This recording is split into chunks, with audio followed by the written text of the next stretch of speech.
Avez-vous déjà eu l'impression que le monde perdait son chemin? Ce qui est bien est ridiculisé et ce qui est mal est célébré, que la justice semble lente et que le mal progresse sans contrôle.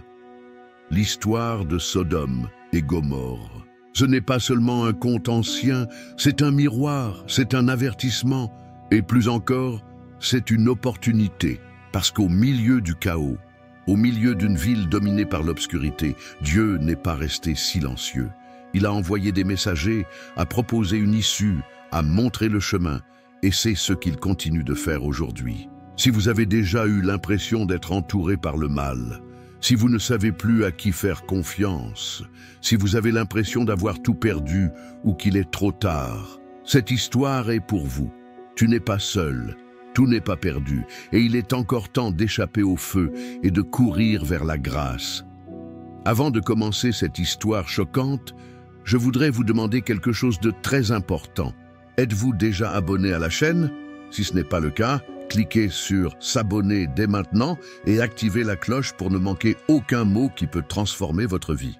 Et écrivez ici, ci-dessous dans les commentaires « Dieu donne encore des opportunités ». Cette simple phrase pourrait atteindre quelqu'un qui a besoin d'un avertissement aujourd'hui, un espoir, une sortie. Votre commentaire peut être le pont qui apporte cette parole à ceux qui en ont le plus besoin. La promesse faite à Abraham et la séparation d'avec Lot. Tout a commencé avec un homme nommé Abram, qui sera plus tard connu sous le nom de Abraham, l'un des patriarches les plus importants de toute l'histoire biblique.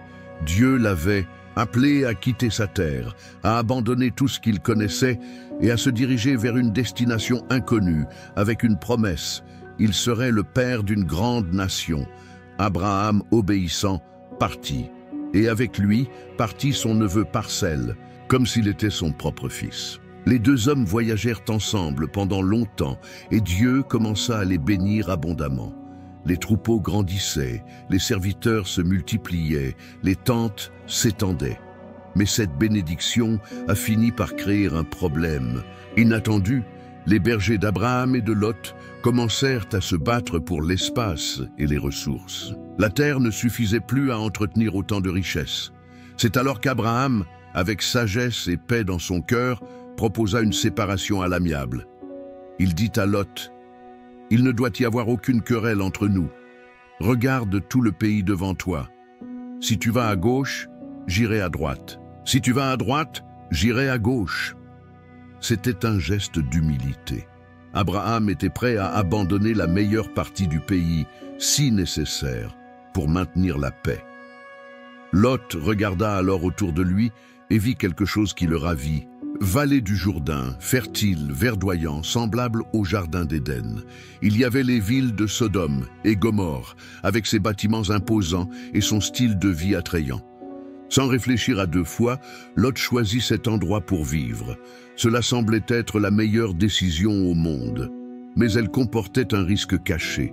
Car ces villes, bien que riches en apparence, étaient pauvres en caractère et en morale. La Bible dit que les hommes de Sodome étaient méchants et de grands pécheurs contre l'Éternel.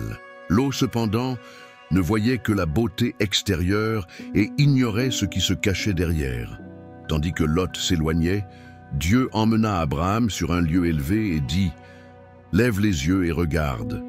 Tout le pays que tu vois, je le donnerai, à toi et à ta descendance pour toujours. » C'était le début d'une promesse qui allait durer des générations. Mais tandis qu'Abraham continuait à marcher avec Dieu, Lot s'est approché d'un endroit où Dieu n'était plus rappelé. Et ainsi, leurs chemins divergèrent, l'un vers la promesse, l'autre vers le jugement. 2. Une ville marquée par le mal. Après que Lot se soit séparé d'Abraham, il s'est installé de plus en plus près de la ville de Sodome. Au début, il a peut-être simplement planté ses tentes autour des prairies fertiles, mais au fil du temps, il s'est rapproché jusqu'à vivre dans la ville. Et c'est là qu'il a découvert ce qu'il ne voulait peut-être pas voir au début. Sodome, ainsi que sa ville voisine Gomorrhe, c'était un endroit différent. non pas à cause de la beauté ou de la richesse, parce qu'ils en avaient en abondance, mais parce que quelque chose de bien plus profond était corrompu, le cœur des gens. La Bible ne mâche pas ces mots. Les hommes de Sodome étaient extrêmement méchants et pécheurs devant le Seigneur, Genèse 13, 13. Ce n'était pas seulement une ville où le mal était commis occasionnellement. C'était un lieu où a été à peine célébré, où l'injustice était courante, où les faibles ont été exploités et Dieu avait été complètement oublié. Imaginez une société où tout tourne autour du plaisir, du pouvoir et de l'égoïsme, là où les pauvres sont méprisés, où il n'y a ni compassion ni limite morale, où les gens vivent comme si Dieu n'existait pas. C'est dans cet environnement que Lot a décidé de vivre. Les lois là-bas ne protégeaient pas les justes. La violence était courante, la sexualité a été déformée. Les gens se livraient à leurs désirs les plus bas sans regret. Ils n'y avaient aucune peur. Il n'y avait aucune révérence, juste du bruit, de la fierté et de l'arrogance. Et plus encore, ce qui était un péché est devenu considéré comme normal, et quiconque parlait de justice ou de droiture était moqué, réduit au silence, ridiculisé. C'était comme si Sodome disait au ciel « Nous ne nous soucions pas de votre loi. Nous déciderons nous-mêmes de ce qui est bien et de ce qui est mal. » Et ce cri d'injustice, d'impureté et de manque de respect pour la vie s'élevait vers Dieu comme une fumée amère, car Dieu qui est lent à la colère et miséricordieux est aussi juste. Et il observait en silence, jusqu'au jour où il déciderait d'agir. Et c'est là que l'histoire commence à changer de ton. Tandis que la méchanceté augmentait à Sodome, Dieu a rendu visite à Abraham avec un objectif qui changerait tout. 3. La visite céleste à Abraham. Alors que Sodome s'enfonçait de plus en plus dans ses ténèbres morales, quelque chose d'extraordinaire se produisait au loin, dans une plaine tranquille où Abraham vivait sous ses tentes, entouré d'arbres, de troupeaux et de serviteurs. C'était une journée ordinaire, jusqu'à ce que 3 hommes apparaissent au loin. Abraham, qui était déjà expérimenté et sensible aux choses spirituelles, sentait que ces hommes n'étaient pas des visiteurs ordinaires. Il courut à leur rencontre, se prosterna en signe de respect et dit humblement « Seigneur, si j'ai trouvé grâce à vos yeux, ne passez pas devant ma maison sans vous arrêter. Je vous apporterai de l'eau pour vous laver les pieds et je me reposerai sous cet arbre. Je vous apporterai de la nourriture et vous pourrez ensuite continuer votre chemin. » Cet accueil chaleureux était plus qu'une simple hospitalité, c'était discernement spirituel. Les visiteurs acceptèrent et Abraham se précipita pour tout organiser. Il demanda à Sarah de préparer du pain, fit abattre un veau et servit du lait caillé et du lait. Lui-même se tenait là, les servant avec révérence. Pendant le repas, les hommes ont posé une question inhabituelle. « Où est Sarah, ta femme ?» Elle était dans la tente, et quand elle entendit ce qu'ils dirent ensuite, son cœur s'arrêta. Un instant, l'année prochaine nous reviendrons et Sarah aura un fils. Sarah, qui était déjà âgée, rit intérieurement. Comment une femme de presque 90 ans pouvait-elle avoir un enfant? Mais le visiteur la réprimanda avec une fermeté aimante. Y a-t-il quelque chose d'impossible à Dieu? De ce moment l'a rendu clair. Il n'y avait pas que 3 hommes. L'un d'eux était lui-même monsieur et les 2 autres anges. Et ils ne sont pas venus seulement pour annoncer un miracle, mais pour quelque chose de bien plus sérieux. Après le repas, ils se levèrent et regardèrent vers Sodome. Et Dieu révéla alors à Abraham ce qu'il allait faire. Le cri contre Sodome et Gomorrhe est si grand et leur péché si grave que je descendrai pour voir s'il en est vraiment ainsi. C'était l'annonce que le jugement était à la porte. Et Abraham, qui savait que Lot vivait là, sentit son cœur se serrer. Il ne pouvait pas rester silencieux. Il était temps d'intervenir. Si cette histoire vous fait réfléchir, faites une pause un instant et écrivez dans les commentaires « Seigneur, je ne veux pas regarder en arrière ». Cette phrase n'est pas seulement un commentaire, c'est une déclaration, une façon de dire à Dieu « Je veux avancer », même si cela fait mal de quitter le passé. Et si vous connaissez quelqu'un qui est prisonnier de souvenirs, de blessure ou de décision qui le paralyse. Partagez cette vidéo avec lui dès maintenant. Parfois, un mot au bon moment peut sauver une vie. 4. L'intercession d'Abraham. Quand Abraham apprit que Dieu allait visiter Sodome à cause de sa méchanceté, ton cœur est devenu agité. Il savait ce que cela signifiait. Il savait que la justice de Dieu était parfaite, mais il savait aussi que son neveu Lot y vivait avec sa famille.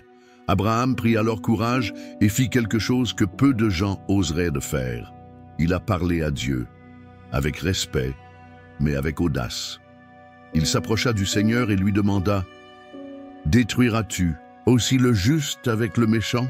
Peut-être y a-t-il 50 justes dans cette ville. Détruiras-tu encore ce lieu ?»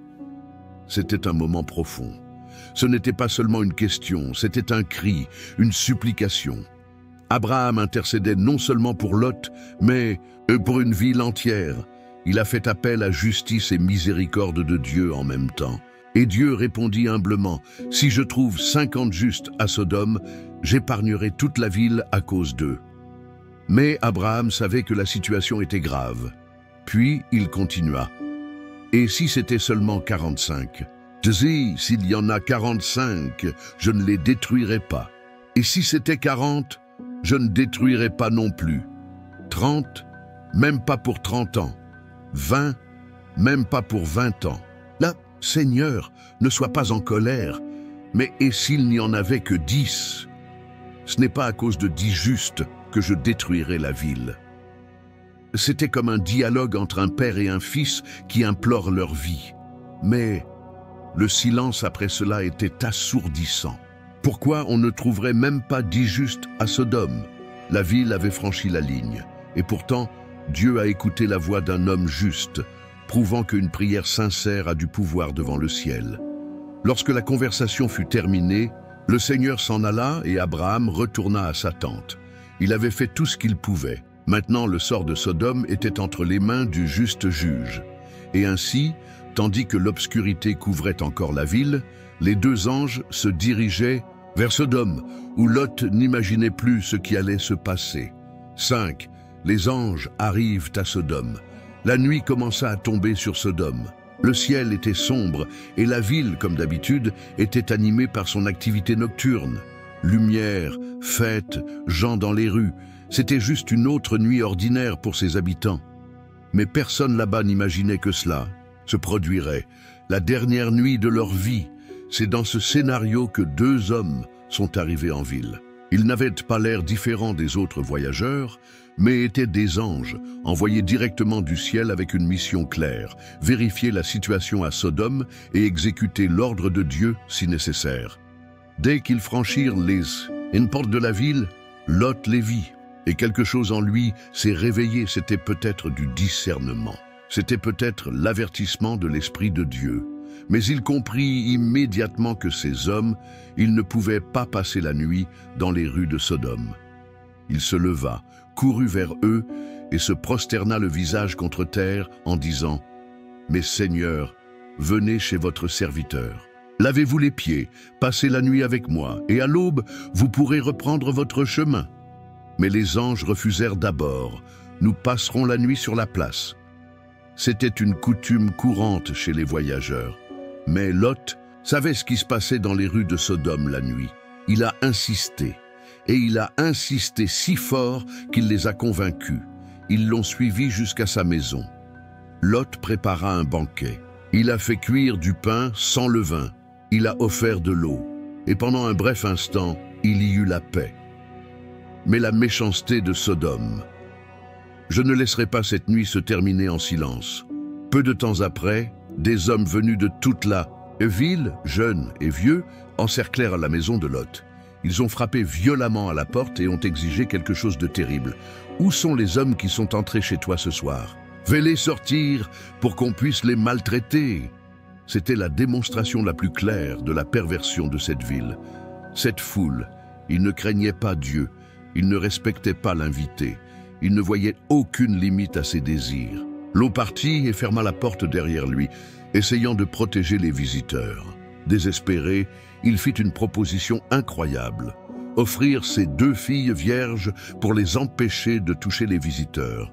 Mais les hommes se moquèrent de lui en disant « Cet étranger veut être juge? On va te faire pire qu'à eux !» Et ils s'avancèrent contre Lot. C'est à ce moment-là que les anges ont agi. Ils ouvrirent la porte, tirèrent Lot à l'intérieur et ils l'ont fermée hermétiquement. Et puis blessé les assaillants en les rendant aveugles, de sorte qu'ils ne pouvaient même pas trouver l'entrée de la maison. Les ténèbres spirituelles de Sodome se sont manifestées dans toute leur force. Mais à ce moment-là, la lumière du ciel a montré que Dieu était présent et que le temps de la ville était compté. 6. Le mal se manifeste violemment. La nuit avait déjà envahi la ville de Sodome, mais les ténèbres les plus denses n'étaient pas dans le ciel, étaient dans le cœur des hommes. Après que Lot eut accueilli les 2 anges dans sa maison, quelque chose s'est répandu rapidement dans la ville, comme si une force maléfique avait murmuré à chaque oreille, les appelant à participer à quelque chose de répugnant. Dans peu de temps, tous les hommes de la ville, depuis le plus jeune jusqu'au plus vieux, se rassemblèrent devant la porte de la maison de Lot. Et que voulaient-ils? Ils voulaient violer les invités. Ils n'ont pas demandé qui ils étaient. Ils ne voulaient pas les rencontrer. Ils ne voulaient que satisfaire leurs désirs les plus bas. C'était comme si la ville entière avait été envahie par un esprit de violence et de perversion. Ils étaient aveugles, mais ils en ont même vu assez pour suivre leur propre mal. Lot, désespéré, sortit et ferma la porte derrière lui, essayant de contenir la foule. Il savait que ces hommes n'étaient pas ordinaires. Il a essayé de les protéger. Et puis, dans une attitude extrême et qui révèle le désespoir de la situation, Lot offrit son propre fille vierge, disant qu'il pouvait en faire ce qu'il voulait à condition de ne pas toucher les visiteurs. Oui, c'est choquant. Mais cela montre à quel point le moment était sérieux. Lot, qui s'était habitué à la vie à Sodome, devait maintenant faire face de front le vrai visage de la ville où vous avez choisi de vivre. La foule est devenue encore plus agressive. Ils crièrent et se moquèrent de Lot et dirent « Cet étranger se croit-il capable de nous juger? Nous vous ferons pire qu'à eux !» Et ils commencèrent à pousser Lot, essayant de briser la porte. Mais à ce moment-là, les anges ont agi. Ils ouvrirent la porte, tirèrent Lot de force dans la maison et ils l'ont verrouillé. Et puis, a frappé tous ces hommes de cécité. Une cécité soudaine et totale. Ils tâtonnaient dans le noir, trébuchaient les uns sur les autres, confus, mais quand même, ils n'ont pas abandonné. La Bible dit qu'ils ont continué à essayer de trouver la porte, même s'ils ne pouvaient pas la voir. Cela révèle la profondeur de la corruption. Ils étaient aveugles à l'extérieur, mais ils étaient aveugles à l'intérieur depuis longtemps. La méchanceté de Sodome avait atteint la limite. Et maintenant, le ciel ne regardait plus avec patience. Le jugement a été rendu. À l'intérieur de la maison, les anges regardèrent Lot avec urgence. Le temps était écoulé. La destruction était certaine. Il était temps de s'échapper, et vite. 7. Intervention divine. Les anges agissent. Après la tentative violente de la foule et l'aveuglement jeté sur les hommes de Sodome, l'atmosphère à l'intérieur de la maison de Lot devint tendue et silencieuse. La ville à l'extérieur murmurait encore, confuse et aveugle, essayant de comprendre ce qui s'était passé. Mais à l'intérieur de la maison, quelque chose de plus grand était sur le point d'être révélé. Les anges, jusqu'alors considérés comme de simples voyageurs, se révèlent complètement comme des messagers du Très-Haut. Ses yeux étaient fixes, ses mots directs. Il n'y avait plus de temps pour hésiter. Ils regardèrent Lot et dirent avec autorité « Avez-vous d'autres personnes ici? Gendres, fils, filles, tous ceux qui vous appartiennent dans cette ville, faites-les sortir d'ici immédiatement, car nous allons détruire ce lieu. Le cri qui est parvenu jusqu'au Seigneur est si grand qu'il nous a envoyés pour le détruire. » Le jugement n'était plus une possibilité. C'était une sentence prononcée. Lot, stupéfait par l'urgence et la révélation, courut vers ses gendres, les fiancés de ses filles, et tenta de les avertir. « Lève-toi, sors d'ici, le Seigneur va détruire cette ville. » Mais il ne l'a pas pris au sérieux. La Bible dit qu'ils pensaient qu'il plaisantait. Imaginez, face au plus grand danger de leur vie, les hommes ont ri. Ils s'étaient tellement habitués au péché de Sodome que sont devenus insensibles à la vérité. À l'aube, alors que la ville dormait encore dans les ténèbres spirituelles, les anges parlèrent à nouveau à Lot.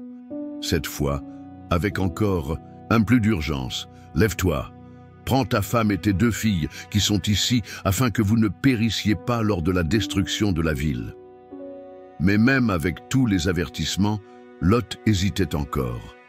Peut-être par attachement, peut-être par peur, peut-être par incrédulité. Ainsi, dans un geste de miséricorde qui ne peut venir que de Dieu, les anges le prirent par la main avec sa femme et ses filles et les fit sortir de la ville par la force. Oui, la miséricorde de Dieu les a tirés de là lorsque leurs propres forces ont faibli. Parce que parfois, même ceux qui ont été avertis ont besoin d'être portés. Et c'est ainsi que, alors que la ville était sur le point d'exploser en jugement, Lot et sa famille s'échappèrent. Mais il restait un ordre essentiel, une seule condition pour survivre à la destruction qui approche. Et elle serait mise à l'épreuve à l'étape suivante. Avez-vous déjà eu l'impression de vous évader, mais avec le cœur lié au passé? Si cette histoire vous parle, ne le regardez pas en silence. Écrivez dès maintenant dans les commentaires. Dieu, aide-moi à lâcher prise, parce que peut-être ce que vous entendez aujourd'hui, c'est ce que ton âme demande depuis longtemps. Et si vous connaissez quelqu'un qui a également besoin de laisser quelque chose partir, envoie-lui cette vidéo maintenant. Cela pourrait être le message dont vous avez désespérément besoin pour arrêter de regarder en arrière et recommencer. 8. L'annonce du jugement. Le soleil n'était pas encore complètement levé à l'horizon.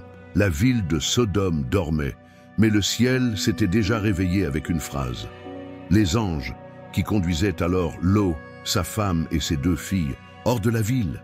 Ils savaient que le temps était compté. Le jugement de Dieu ne viendrait pas par hasard, ni par une colère aveugle, viendrait parce que le cri de la méchanceté de ce pays avait atteint les cieux. Alors qu'ils marchaient, à toute vitesse, les anges ont donné un avertissement clair et direct. Ces paroles résonnent comme un tonnerre de miséricorde et d'ordre. Fuis pour sauver ta vie. Ne te retourne pas et ne t'arrête nulle part dans la plaine. Fuis vers la montagne, sinon tu seras détruit. C'était l'annonce officielle du jugement. La destruction n'était plus une menace lointaine. Elle était imminente. Le temps de la patience divine était révolu. L'horloge du ciel marquait l'heure de la justice. Mais Lot, toujours craintif et affaibli par sa hâte, répondit « Non, Seigneur, je ne peux pas m'échapper vers la montagne. Je pourrais mourir en chemin. Voici une petite ville toute proche où je peux m'échapper. Elle est petite, laisse-moi y aller et mon âme vivra. » Même s'il était fragile, Lot ne rejetait pas la délivrance, mais à la recherche d'une alternative, plus supportable.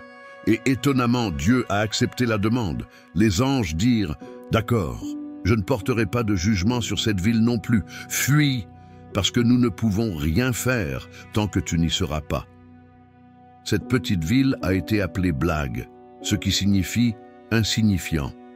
Mais à ce moment-là, elle deviendrait la seule refuge contre le jugement divin. Il est important de comprendre, le jugement de Dieu n'est pas impitoyable, il est juste. La destruction de Sodome et Gomorrhe fut précédée d'avertissements, d'intercessions, de visites divines et même d'appels directs aux habitants. Mais lorsque le péché devient systématique, collectif et irréversible, Dieu, en tant que juge suprême, agit.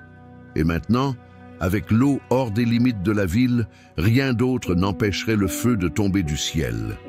La justice était en route, et la miséricorde avait traversé les rues de Sodome pour la dernière fois. 9. L'urgence de la sortie. Le ciel était encore rempli de silence. La ville de Sodome, plongée dans sa routine pécheresse, ne réalisait pas que ce serait sa dernière aube. Mais dehors, quelque chose de sacré se produisait, une délivrance au milieu du jugement. Les anges, après avoir donné toutes les instructions, continuèrent à exhorter Lot. « Lève-toi, prends ta femme et tes 2 filles qui sont ici, afin que tu ne périsses pas dans l'injustice de cette ville. » plus de Lot. J'hésitais. Encore, oui, il a hésité. Et ici, la Bible montre quelque chose de très humain, un cœur divisé. Lot savait que la destruction allait arriver. Je savais que Dieu était à l'œuvre. Mais quand même, j'ai senti le poids de ce que je laissais. Derrière moi, votre maison vaut bien votre histoire. Peut-être même vos gendres, qui ont ignoré l'avertissement et ont décidé de rester. C'était un mélange d'obéissance et d'attachement, de la foi et du doute, de la peur et de l'espoir. Et c'est à ce moment précis que la miséricorde de Dieu a brillé avec force. La Bible dit que par la miséricorde du Seigneur, les anges, ils prirent Lot par la main, sa femme par la main, et aussi ses 2 filles par la main. Ils n'ont pas attendu plus longtemps. Littéralement, les a, fait sortir de la ville. C'était un moment d'urgence, un geste divin qui en dit long. Dieu, dans sa grâce, non seulement nous appelle, mais il nous tient également la main lorsque nos forces nous manquent. Ainsi, tandis que Sodome restait inconsciente de ce qui allait se passer, Lot et sa famille ont été arrachés à la zone dangereuse et conduits au salut. Mais l'instruction n'était pas seulement de fuir, c'était pour s'enfuir en toute hâte, sans regarder en arrière, sans escale, sans se laisser distraire. L'ordre était clair car le temps était écoulé. La fenêtre de miséricorde se fermait. Et maintenant, la course était pour la vie. Ils ont été sauvés, oui, mais il restait encore une étape avant le début du procès. Ils devaient atteindre leur destination finale, hors de portée du feu qui était sur le point de tomber. 10. Un ordre clair. Ne regarde pas en arrière. Lot et sa famille s'enfuirent. Ses pieds foulaient le sol encore froid du matin. Le vent lui soufflait au visage et son cœur battait la chamade, mêlé de peur et d'espoir. Mais il y avait quelque chose que les anges avaient clairement indiqué, très clair en effet. « Sauve-toi, ne te retourne pas, ne t'arrête pas dans la plaine, fuis vers les montagnes où tu périras. » Ne regarde pas en arrière. Cela semblait simple. Mais dans cet ordre, il y avait un test cardiaque, une preuve de détachement, une exigence une foi totale dans ce que Dieu faisait. Parce que regarder en arrière ne signifiait pas simplement détourner le visage. C'était un doute sur la délivrance. Il s'accrochait au passé.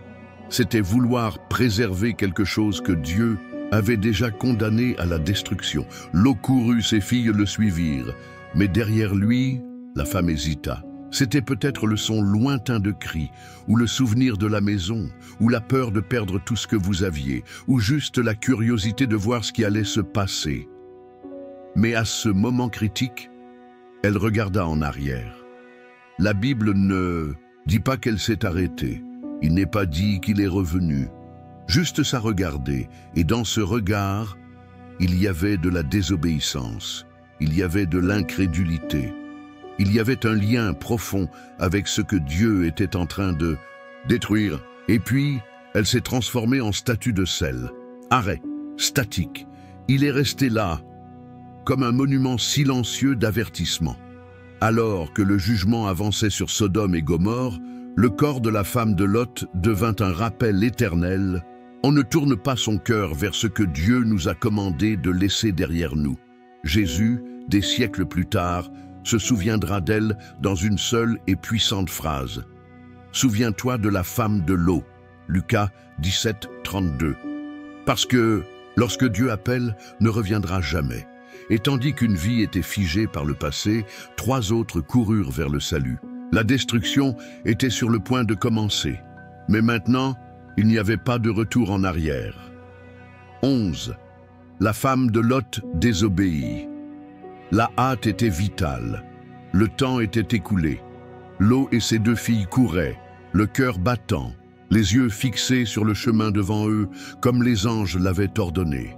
Mais quelque chose s'est produit, quelque chose qui cela changerait tout en un instant.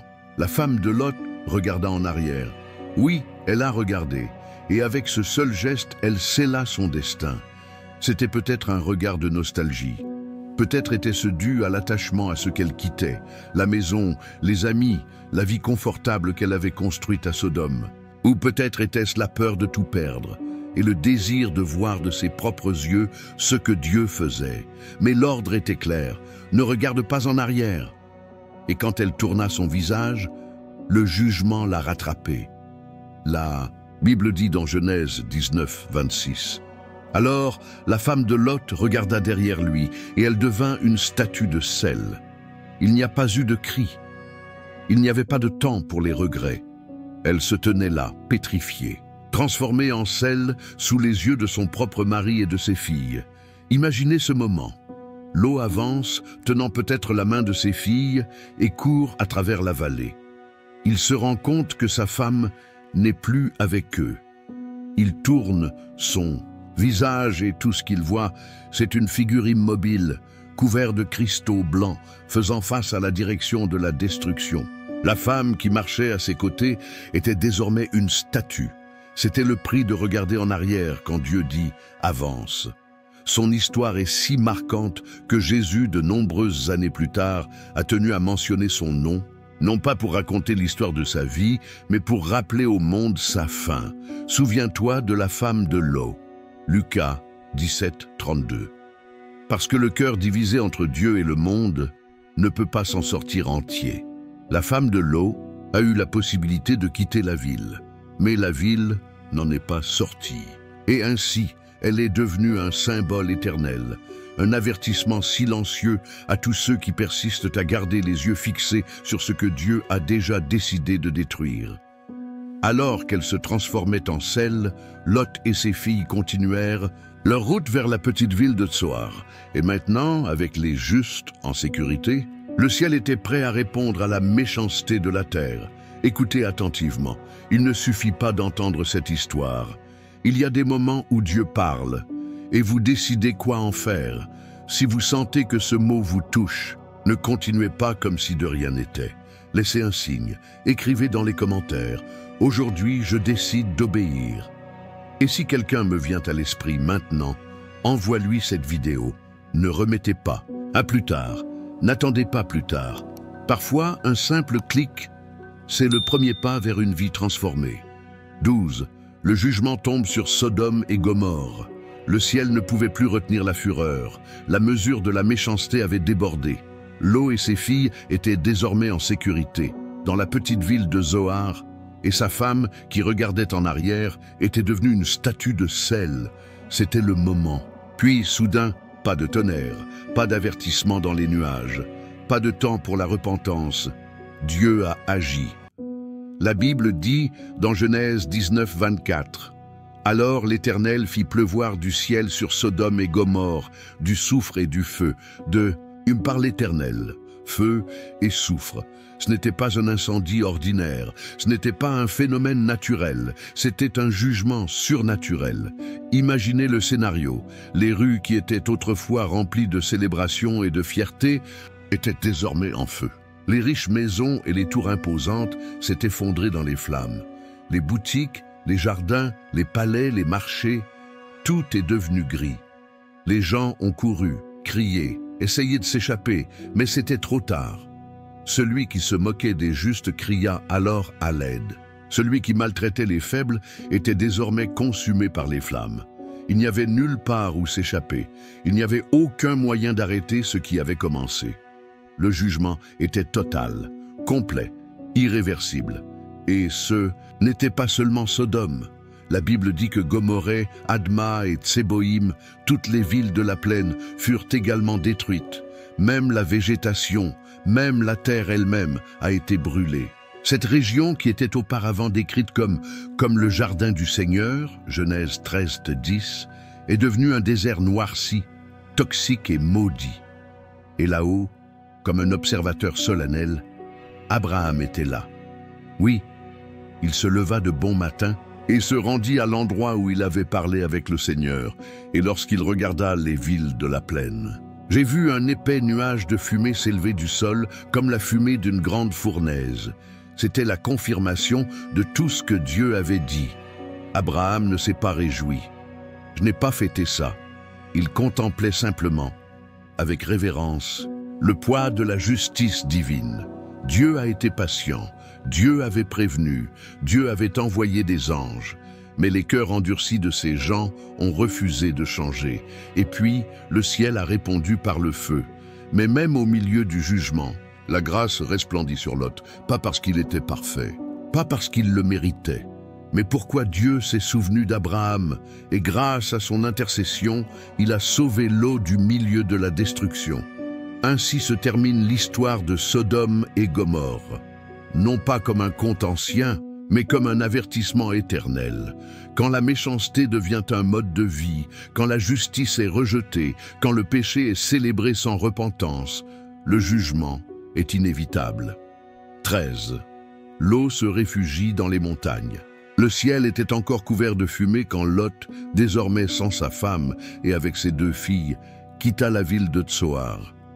Oui, cette petite ville où il s'était enfui avec l'autorisation divine, elle aussi était devenue un endroit inconfortable, peut-être menaçant, peut-être instable, peut-être craignant que le même jugement ne s'abatte sur elle. Lot perturbé. Je ne me sentais plus en sécurité nulle part. Son âme portait du poids, il avait tout perdu. Sa femme, sa maison, ses biens, sa stabilité, sa communauté. Tout ce que je connaissais était en cendres. Il était maintenant un survivant, mais aussi un homme brisé. C'est pourquoi la Bible dit qu'il quitta Tsoar et alla vivre dans les montagnes. Pas dans une nouvelle ville, pas parmi les autres, mais dans une grotte, isolée, cachée, peut-être par peur, peut-être par honte, peut-être par pur traumatisme. Lot monta de Tsoar et habita dans la montagne, et ses 2 filles avec lui, car il craignait de rester à Tsoar, et il habita dans une caverne, lui et ses 2 filles. Genèse 19:30.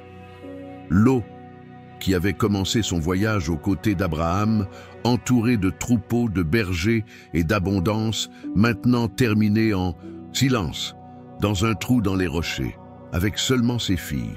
Et ce décor, une grotte loin de tout, loin de tous, apporte un sentiment de douleur et de réflexion. Il a été sauvé, oui, mais ça fait mal.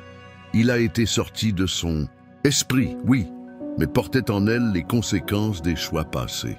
Ce moment de l'histoire nous montre que tout salut n'est pas confortable.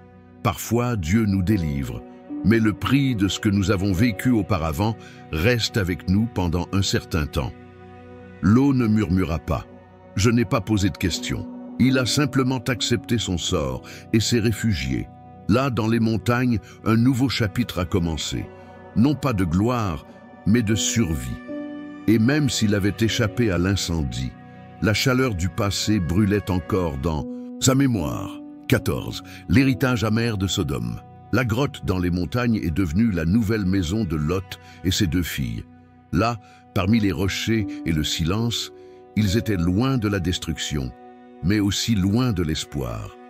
Le passé avait été brûlé. L'avenir semblait incertain, et le présent était solitaire. Les filles de Lot, isolées du monde, portaient avec elles le poids du traumatisme. Ils avaient vu leur mère se transformer en sel. Ils avaient perdu leur fiancé, leur maison, leur ville, tout. Et dans ce moment d'isolement et de désespoir, a commencé à penser de manière déformée. La Bible nous dit qu'ils se dirent l'un à l'autre « Notre père est vieux, et il ne reste plus personne dans le pays pour venir vers nous, comme c'est la coutume dans tout le pays. Allons, faisons boire du vin à notre père et couchons avec lui, afin que nous conservions une descendance de notre père. » Genèse 19, 31-32. Oui, ils croyaient que le monde était terminé, qu'elles étaient les dernières femmes en vie. Et ils ont décidé de prendre une mesure choquante, faire boire leur propre père pour pouvoir avoir des enfants avec lui. La première nuit, ils donnèrent du vin à Lot. Lui, déjà affaibli, je n'ai pas réalisé ce qui s'est passé. La fille aînée était couchée avec lui. La nuit suivante, ils ont répété le plan avec leur plus jeune fille. Et donc, d'une relation incestueuse, 2 enfants sont nés. Moab, père des Moabites. Ben-Ami, père des Ammonites. 2 peuples qui deviendront plus tard ennemis constants d'Israël. Cet épisode, inconfortable et sombre, c'est le fruit amer laissé par Sodome. Lot avait quitté la ville, mais les échos de cette culture pervertie entêtent toujours sa famille. Les décisions hâtives, la peur, le manque de foi, le manque de direction, tout cela a généré des conséquences qui se sont étendues sur plusieurs générations. Et voici une leçon profonde. Lorsque nous ne guérissons pas ce que nous avons vécu, nous pouvons répéter ce que nous détestons. L'histoire de Lot se termine sans grande victoire. Il a été sauvé, oui, mais sa fin nous apprend que être sauvé n'est que le début. Vous devez aussi être transformés. Les filles de Lot ne retourneraient pas à Sodome, mais Sodome vivait encore dans ses souvenirs. 15. Un avertissement éternel. La fumée s'était déjà dissipée, les cendres refroidies par les vents du désert. Sodome et Gomorrhe n'étaient plus. La vallée, qui était autrefois comparée au jardin d'Éden, était désormais un champ stérile et mort. Un rappel visible de ce qui se passe lorsque l'impiété devient culture et quand le péché cesse d'être l'exception et devient la règle. Mais l'histoire ne s'arrête pas à la simple destruction. Cela se termine par un écho, un avertissement éternel. L'histoire de Sodome et Gomorrhe. Il ne s'agit pas seulement de feu et de soufre. Il s'agit de le point où la miséricorde cesse et où la justice descend. Il s'agit de la façon dont Dieu, patient et compatissant, donne du temps, envoie des signes, permet l'intercession, donne des avertissements. Mais n'ignore pas le péché pour toujours.